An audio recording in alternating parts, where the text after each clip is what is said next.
आज हम इस वीडियो में क्लास 9 का नंबर सिस्टम जो चैप्टर है उसी चैप्टर से एक्सरसाइज 1.1 का सभी क्वेश्चन को सॉल्व करेंगे। ये जो एक्सरसाइज है ये सीबीएसई एंड सेवा दोनों के लिए सेम ही है। तो पहला क्वेश्चन हम सॉल्व करेंगे। क्वेश्चन में ये दिया है, is 0 a rational number, can you write it in the form p by q where p and q are integers and q does not equal to 0। तो 0 इक्वल टू हम क्या लिख सकते हैं, 0/1। तो इसमें ये जो 0 है ये हो गया p और ये जो 1 है ये हो गया q, मतलब हम p by q फॉर्म में लिख सकते हैं। इसमें q इक्वल टू हमें वैल्यू मिला है 1।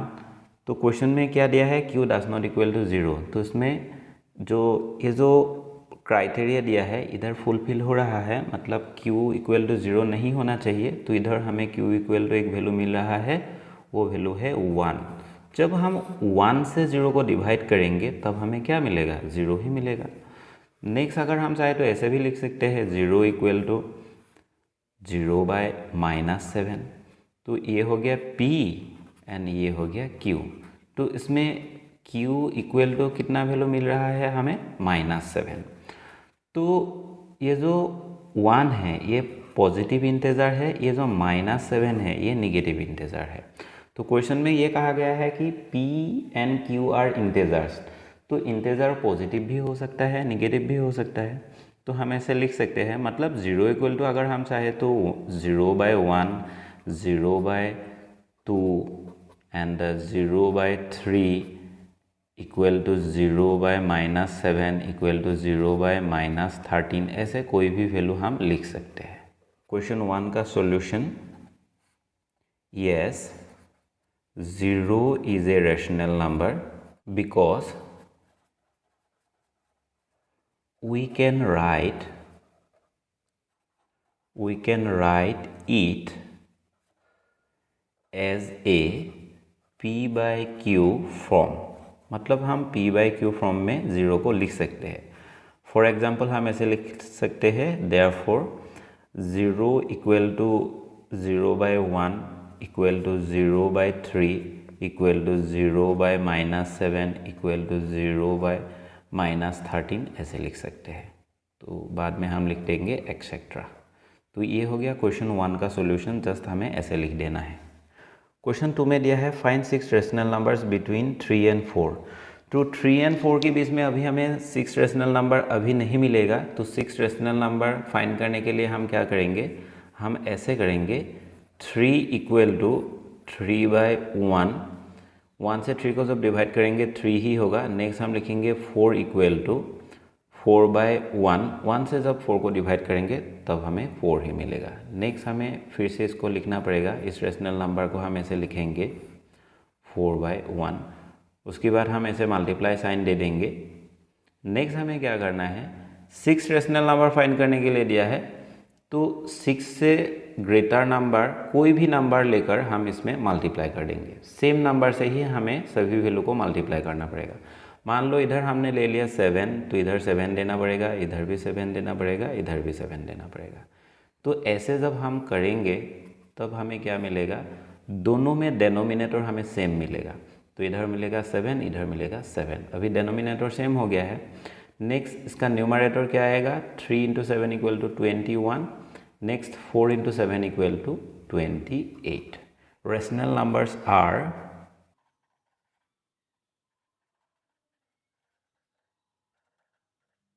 तो हम लिखेंगे, इन दोनों के बीच में लिखना है तो हम लिखेंगे 22/7। नेक्स्ट हमें लिखना है 23, 24, 25, 26, 27 तक हम लिख सकते हैं। 28 इधर है तो नीचे लिख देना है सभी में 7। तो सभी के बीच में हम ऐसे कॉमा दे देंगे। तो इधर हमें कितना रेशनल नंबर देखने को मिल रहा है, 1 2 3 4 5 6 रेशनल नंबर देखने को मिल गया है। इस क्वेश्चन में दोनों का डेनोमिनेटर सेम है, लेकिन 3 एंड 4 इन दोनों के बीच में हम 5 रेशनल नंबर नहीं लिख पाएंगे। इसलिए हम क्या करेंगे, पहले हमें ऐसे लिखना पड़ेगा 3/5 एंड 4/5, ऐसे लिखेंगे। फिर से हम एक बार लिखेंगे 3/5, 4/5, मल्टीप्लाई कर देना है। तो कोई भी वैल्यू हम इधर मल्टीप्लाई कर सकते हैं जो वैल्यू 5 से ग्रेटर होना चाहिए। अगर हम 6 भी मल्टीप्लाई करेंगे तब भी हमें आंसर मिलेगा, 7 मल्टीप्लाई करेंगे, 8 मल्टीप्लाई करेंगे, मतलब सभी में अगर हम 8 मल्टीप्लाई करेंगे तब हमें 5 रेशनल नंबर मिल जाएगा। उससे ज़्यादा भी मिल सकता है, लेकिन बुक में जो आंसर है उसमें 10 मल्टीप्लाई किया हुआ है, इसलिए हम इधर 10 मल्टीप्लाई कर देंगे। ऐसे सभी में सेम वैल्यू मल्टीप्लाई करना पड़ेगा, तो उसमें जो डेनोमिनेटर का वैल्यू है दोनों को मल्टीप्लाई करने के बाद आएगा 50, इसमें भी सेम वैल्यू आएगा 50, इसमें आएगा 40, इसमें आएगा 30। तो देयरफॉर रेशनल नंबर्स आर ये 31, 32, 33, 34 एंड 35। और इसके नीचे हम ये जो डेनोमिनेटर वैल्यू है 50 सभी में लिख देंगे। तो ये हो गया 5 रेशनल नंबर्स। सभी के बीच में हम ऐसे कॉमा साइन दे देंगे। तो ये हो गया इस क्वेश्चन का सॉल्यूशन, क्वेश्चन नंबर 3 का solution. Question number 4, state whether the following statements are true और false, give reasons for your answer. Question 1, every natural number is a whole number, मतलब सभी नेचुरल नंबर होल नंबर है, ऐसे statement में कहा गया है। ये ट्रू है या फॉल्स है उसको हमें लिखना पड़ेगा। पहले हम समझेंगे क्वेश्चन को। तो नेचुरल नंबर किसको कहते हैं? 1, 2, 3, 4। उसके बाद हम जितना चाहे उतना लिख सकते हैं। होल नंबर किसको कहते हैं? 0, 1, 2, 3, 4 एंड सो ऑन, जितना चाहे हम उतना लिख सकते हैं। इसको हम कहते हैं होल नंबर। तो होल नंबर में नेचुरल नंबर आ रहा है इधर, तो हम ये कह सकते हैं कि every natural number is a whole number. तो ये जो स्टेटमेंट दिया है ये ट्रू है, ट्रू स्टेटमेंट। तो रीजन क्या है? रीजन ये है कि since the collection of whole numbers contains all the natural numbers, all the natural numbers।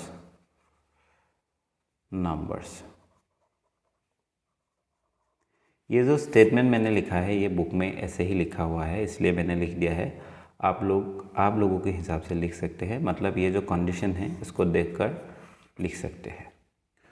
Question number 2, every integer is a whole number. तो इंटेजर हम किसको कहते हैं? Integers are mainly positive and negative. Integer क्या होगा? Positive होगा and negative होगा। लेकिन जो होल नंबर है, whole numbers are mainly positive, सभी वैल्यू पॉजिटिव है, इसमें नेगेटिव वैल्यू नहीं होगा। इसीलिए ये जो स्टेटमेंट 2 है ये फॉल्स होगा, फॉल्स। तो इसका रीजन हम लिखेंगे because -2 is not a whole number. इधर जो मैंने -2 लिखा है इसकी जगह पर आप लोग कोई भी नेगेटिव वैल्यू लिख सकते हैं। फॉर एग्जांपल -1, -3, -7, -5, ऐसे कोई भी वैल्यू लिख सकते हैं। Question 3, every rational number is a whole number. तो रेशनल नंबर हम किसको कहते हैं? रेशनल नंबर जो P/Q फॉर्म में होगा, P/Q। मान लो 4/2, उसको अगर हम 2 से डिवाइड करेंगे तो क्या आएगा? 2 आएगा। ये एक होल नंबर है, इसकी जगह पर वैल्यू आएगा 2, ये हो गया एक होल नंबर। लेकिन अगर हम 3 को 2 से डिवाइड करेंगे, P/Q फॉर्म में है, ये हो गया P, ये हो गया Q, लेकिन ये एक होल नंबर नहीं है। तो इसीलिए हम ये कह सकते हैं कि एवरी रेशनल नंबर, मतलब ये रेशनल नंबर तो एक होल नंबर बन गया है, लेकिन ये एक होल नंबर नहीं बनेगा। तो एवरी रेशनल नंबर एक होल नंबर नहीं होगा। तो ये भी स्टेटमेंट रॉन्ग है। जो 3 है, क्वेश्चन नंबर 3, इसका आंसर हम लिखेंगे फॉल्स। और रीजन हम इधर लिख देंगे because 1/2 is a rational number but not a whole number, not a whole number। 1/2 एक होल नंबर नहीं है।